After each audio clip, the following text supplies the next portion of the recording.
Fort Benning, Georgia, June 12, 1968. The cast and crew of the Green Berets have been filming for 6 weeks in the sweltering southern heat. But John Wayne notices something troubling about his longtime friend and co-star Bruce Cabot. The man who has appeared alongside Wayne in dozens of films over 30 years seems different, quieter, more withdrawn, and showing subtle signs of financial distress that Wayne recognizes from his own early struggles in Hollywood. Cabot's usually immaculate appearance has become slightly shabby. His suits need pressing, and Wayne has observed him skipping meals and making excuses to avoid joining the cast for dinner. What Wayne doesn't yet know is that his oldest Hollywood friend is facing complete financial ruin, too proud to ask for help, and desperately trying to hide his shame from the man he most respects. Over the next 3 months, Wayne will quietly investigate Cabot's situation and devise a plan to save his friend's dignity while rescuing him from bankruptcy, all without ever letting Cabot know that his troubles have been discovered. Bruce Cabot's friendship with John Wayne began in 1935 when both men were struggling actors at RKO Pictures, taking whatever roles they could find to pay rent and buy food. Cabot, born Etienne Pélissier Jacques de Boujac to a French father and Irish mother, had changed his name for Hollywood marketability and developed the kind of rugged masculinity that made him perfect for Wayne's supporting casts. Their partnership proved profitable for both men as Wayne's career ascended and he gained the power to influence casting decisions. Cabot appeared in many of Wayne's most successful films, including Angel and the Bad Man, The Comancheros, and McClintock. Their on-screen chemistry reflected genuine friendship, and Cabot became part of Wayne's informal repertory company of actors who could be counted on for loyalty, professionalism, and authentic camaraderie. But success in Hollywood can be as precarious as failure, and Cabot's financial management had never matched his acting skills. Unlike Wayne, who learned to invest his earnings carefully and live within his means, Cabot developed expensive tastes and risky habits that gradually eroded his accumulated wealth. The most destructive of Cabot's weaknesses was gambling. He had discovered poker during his military service in World War II and developed what began as recreational enjoyment into a serious addiction that he kept hidden from his professional associates, including Wayne. Cabot's gambling escalated through the 1950s and 1960s, coinciding with his highest earning years, creating a tragic irony where his professional success enabled his personal destruction. By 1968, Cabot's gambling losses had consumed not only his savings, but forced him to mortgage his home, borrow against his future earnings, and exhaust his credit with banks and private lenders. His wife, Francesca, had threatened to leave him if he didn't stop gambling, but Cabot's addiction had progressed beyond his ability to control through willpower alone. The shame of his financial collapse was compounded by Cabot's pride and his fear of disappointing Wayne, whose respect meant more to him than professional success or financial security. Cabot had watched Wayne overcome early poverty through discipline and smart decision-making, and he couldn't bear to reveal that he had squandered comparable opportunities through weakness and poor judgment. Wayne's first indication that something was wrong came during the 3rd week of filming, when he noticed Cabot eating only coffee and donuts for breakfast instead of his usual hearty meal.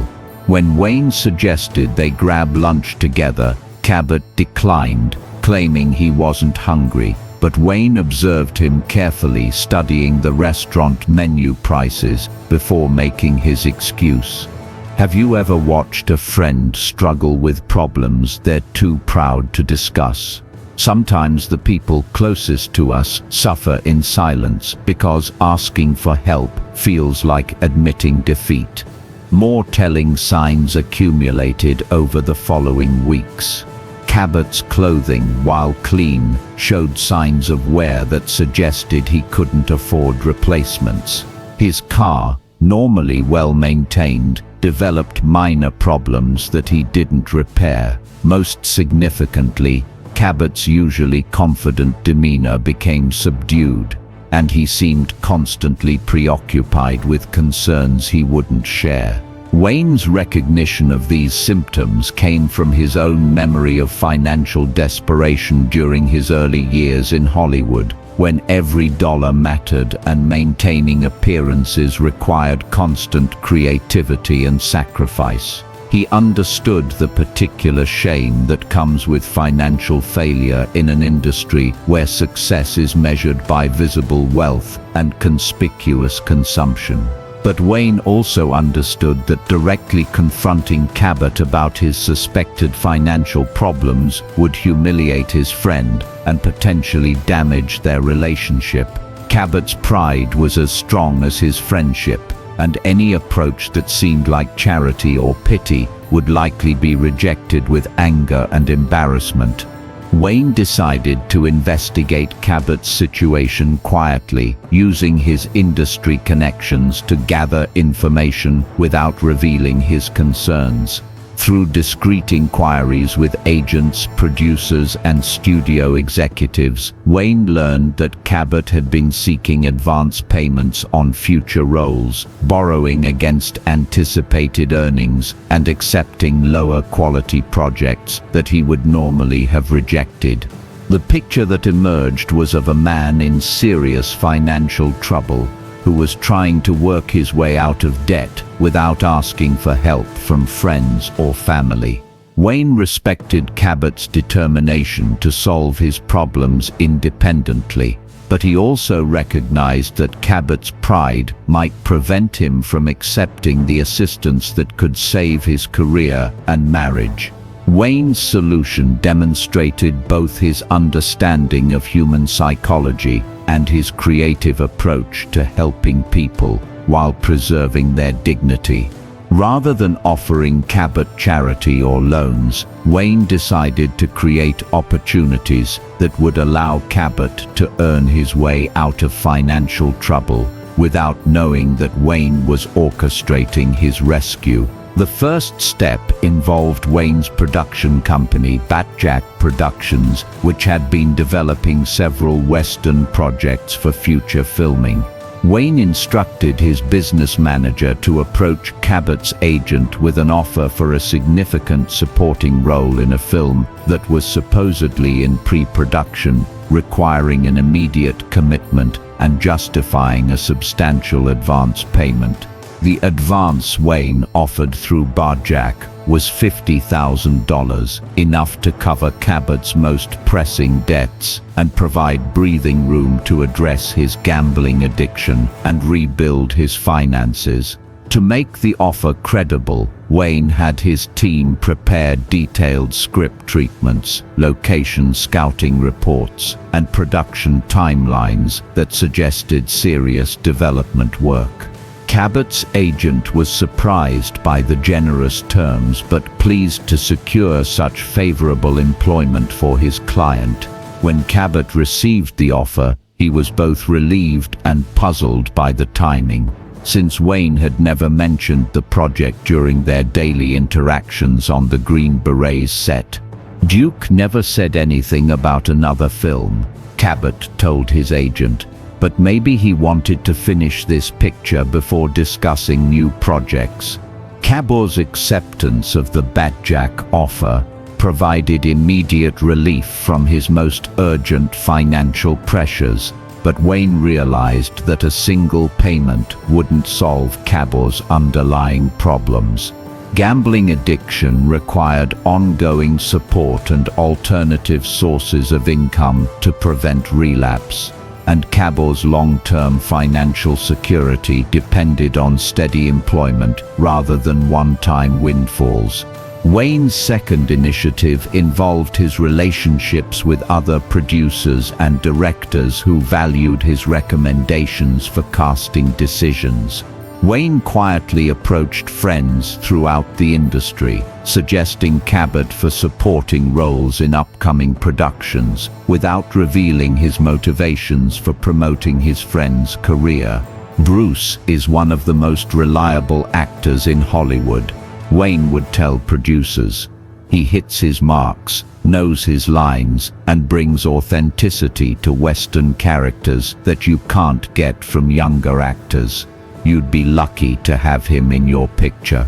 These recommendations, coming from Wayne, carried enormous weight in an industry where his endorsement could make careers. Over the following months, Cabot found himself offered roles in 3 additional films, providing steady income and professional opportunities that helped restore his confidence along with his bank account. Wayne's behind-the-scenes advocacy was so effective that Cabot began to suspect his friend might be helping his career, but he couldn't prove Wayne's involvement and wasn't sure whether to feel grateful or embarrassed by the possibility. "I've been getting some good offers lately," Cabot mentioned to Wayne during a quiet moment on set. "Seems like producers are finally recognizing my work." Wayne's response was carefully neutral. "You've always been underrated, Bruce. Maybe Hollywood's finally catching up with what I've known for 30 years. The conversation satisfied Cabot's curiosity while allowing Wayne to maintain the fiction that his friend's improved prospects resulted from industry recognition rather than personal intervention. Wayne's most delicate challenge involved addressing Cabot's gambling addiction without revealing his knowledge of the problem. Gambling addiction thrives on secrecy and denial, and successful recovery typically requires acknowledgement of the problem and commitment to changing destructive behaviors. Wayne's approach involved gradually introducing conversations about financial management and long-term planning, framing these discussions as general advice between friends rather than specific interventions for gambling problems. "I've been thinking about retirement planning," Wayne told Cabot during a break in filming. "We're not getting younger, and this business doesn't provide pensions. Maybe we should talk to some financial advisors about making our money work smarter." Wayne arranged for Cabot to meet with his own financial planner, presenting the consultation as a benefit of their friendship rather than a response to financial problems. The planner, briefed by Wayne about Cabot's gambling issues, was able to discuss addiction and recovery resources in the context of general financial counseling. This indirect approach allowed Cabot to confront his gambling problem without the shame of having his addiction discovered by Wayne. The financial planner's professional recommendations carried authority that Wayne's personal advice might not have achieved, and the clinical discussion of addiction helped Cabot understand that his problems weren't moral failures, but medical conditions requiring treatment. Cabot's recovery from gambling addiction was gradual and required ongoing support, but Wayne's careful orchestration had provided the financial stability and professional counseling that made recovery possible. More importantly, Wayne's approach had preserved Cabot's dignity and allowed him to address his problems without feeling that his oldest friend had lost respect for him. The success of Wayne's intervention became apparent over the following year as Cabot's appearance and demeanor improved dramatically. His clothing became sharp again, his confidence returned, and he resumed his role as Wayne's most dependable supporting actor and closest friend. But Wayne's secret remained hidden for nearly 10 years, until 1978, when Cabot accidentally discovered evidence of Wayne's involvement while reviewing old contracts during a tax audit. Cabot found documentation showing that the Batjack Productions advance had been funded entirely by Wayne's personal account, rather than company profits, revealing that the film project had been an elaborate fiction designed to help Cabot without damaging his pride. Cabot's discovery of Wayne's deception created a complex mix of emotions: gratitude for Wayne's generosity, embarrassment about his hidden financial crisis, and amazement at the lengths Wayne had gone to preserve their friendship while solving Cabot's problems. Their conversation about Wayne's secret assistance became one of the most emotionally significant moments in their 40-year friendship. "You knew I was in trouble all along," Cabot said, holding the contract documents that revealed Wayne's involvement. "The Batjack job, the other film offers, you arranged all of it." Wayne's response reflected both his affection for Cabot and his understanding of why the secret had been necessary. "You were drowning, Bruce, but you were too proud to ask for a life preserver. I just made sure one was floating nearby when you needed it." Cabot's gratitude was profound and lasting. "You saved my life and my marriage, and you did it in a way that let me keep my dignity. I don't know how to thank you for that."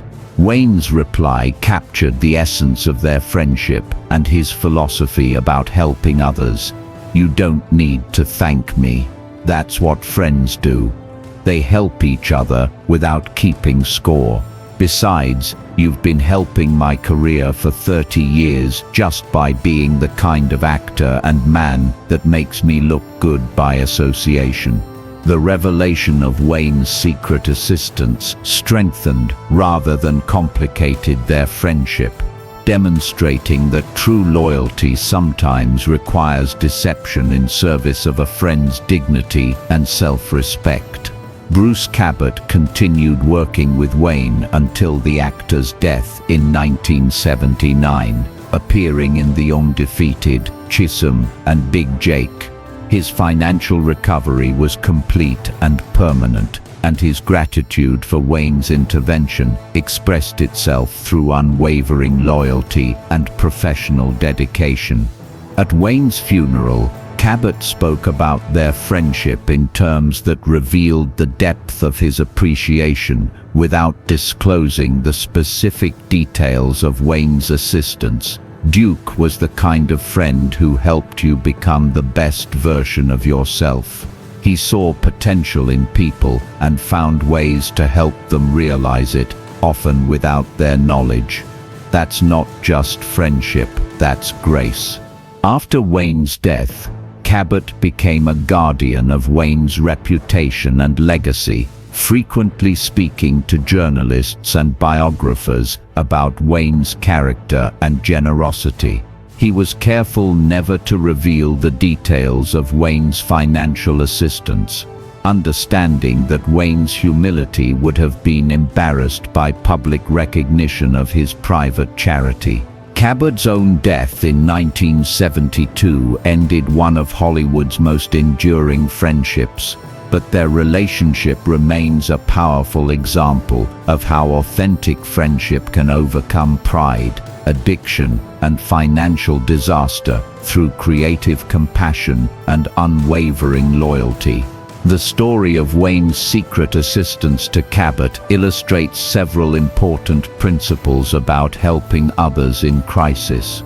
Wayne's approach preserved Cabot's dignity while providing effective assistance, demonstrating that the manner of help is often as important as the help itself. Wayne's use of professional opportunities rather than direct financial assistance allowed Cabot to earn his recovery rather than simply receive charity. This approach maintained Cabot's self-respect while providing the resources necessary for addressing his gambling addiction and rebuilding his financial stability. Perhaps most significantly, Wayne's willingness to keep his assistant's secret for 10 years showed that his motivations were genuinely altruistic rather than self-serving. Wayne gained no public recognition or professional advantage from helping Cabot. In fact, his secrecy prevented him from receiving credit for his generosity. The friendship between Wayne and Cabot represents the kind of loyalty and mutual support that sustained many Hollywood careers during an era when the industry provided few safety nets for actors facing personal or professional difficulties. Their relationship demonstrates that success in entertainment often depends as much on personal relationships and mutual support as on individual talent and ambition. Today, their friendship serves as a model for how successful people can help colleagues and friends facing crisis while preserving everyone's dignity and self-respect.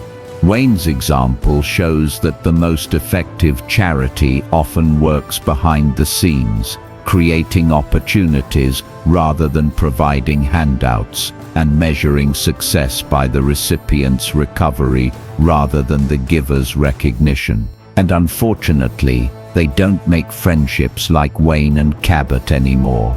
Relationships built on 3 decades of mutual respect, where success is shared and failure is faced together, where pride is protected even when help is desperately needed, where loyalty extends beyond professional collaboration to encompass genuine care for each other's well-being and dignity.